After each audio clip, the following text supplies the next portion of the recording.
ଯେଉଁମାନେ ଉଚ୍ଚ ବିଚାର ପଢ଼ନ୍ତି ତାକୁ ହଜମ କରନ୍ତି ନାହିଁ, ବ୍ୟବହାରିକ ଜୀବନରେ ସ୍ଥାନ ଦେବାକୁ ଚାହାନ୍ତି ନାହିଁ, ଏପରି ଲୋକଙ୍କ ଠାରୁ ବଡ଼ ଧରଣ ଆଶା କରାଯିବ କିପରି? ମୋର କର୍ମଠ ଏବଂ ପ୍ରବୁଦ୍ଧ ସାଥୀ ଦରକାର।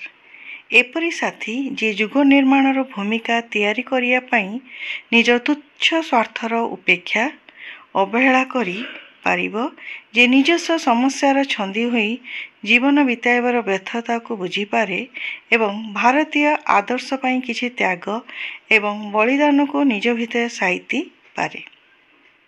ପରମ ପୂଜ୍ୟ ଗୁରୁଦେବ, ଅଖଣ୍ଡ ଜ୍ୟୋତି, ଜୁନ୍ ମାସ 2015, ପୃଷ୍ଠା ସଂଖ୍ୟା 32। ଧନ୍ୟବାଦ।